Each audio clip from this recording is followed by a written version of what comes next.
আমিরুল মুমিনিন তার পায়ের তলা থেকে যেন মাটি খসে যাচ্ছে, ভয় হয়ে গেল, আল্লাহর ভয় তারই হয়ে গেল তার ভিতরে। বললেন, মা একটু অপেক্ষা করো, দেখি কিছু করতে পারি নাকি। দৌড়ে চলে গেলেন বাড়ি।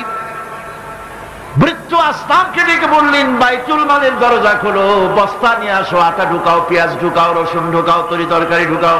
ঢুকানো হয়ে গেল, বস্তা মুখ বান্ধ। আমিরুল মুমিনিন বলছেন, আসলাম এই বস্তাটারে এবার আমার মাথায় উঠাইয়া দাও। হযরত আসলাম বলেন, হুজুর এই বস্তা বহন করার জন্য আমি খাদিম তো হাজির আছি, আপনি নেবেন কেন? আমিরুল মুমিনিন বলছেন, দেখো যেই দৃশ্য আমি দেখে এসেছি, কিয়ামতে আমারে আসামি বানানো হবে, তোমারে বানানো হবে না, কাজী আমার বোঝা আমার মাথায় উঠাও।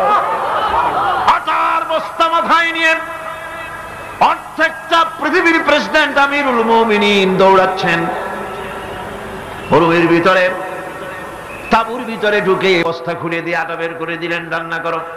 তরকারি নিজে কুটে সাহায্য করলেন, রান্না বান্না হয়ে গেল। এবার হযরত ওমর বাচ্চা দুইটাকে দুই উরুর উপরে নিয়ে রুটি ছিঁড়ে তরকারি মাখায় খাওয়াতে লাগলেন, আর বললেন, মা তুমি খাও। মহিলা খাচ্ছে। হঠাৎ করে মহিলার চোখ পড়েছে এই পথিকের দিকে, এই আগন্তুকের দিকে।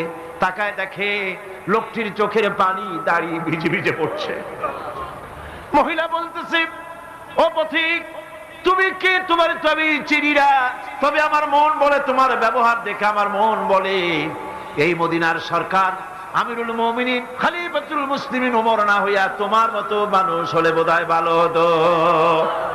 হযরত ওমর নিজের পরিচয় দিয়ে নিজের বাহবা নিতে চাইলেন না। তিনি বললেন, মা তুমি আগামীকাল খলিফার দরবারে যাবে, সেখানে আমাকে তুমি দেখতে পাবে।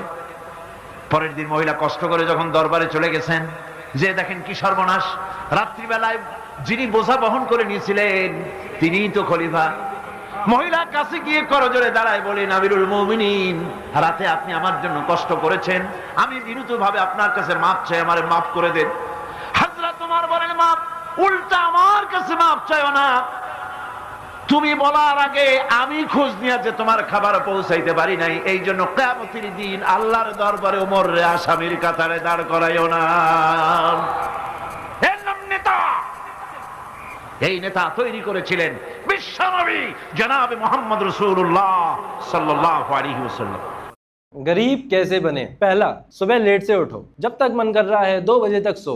दूसरा, दिन में फोन चलाओ, घुसे रहो फोन में, जब भी कोई काम आए काम को छोड़ के बस फोन में घुस जाओ, दिन भर वीडियो देखते रहो। মুহাম্মদ রাসূলুল্লাহ সাল্লাল্লাহু আলাইহি ওয়াসাল্লাম।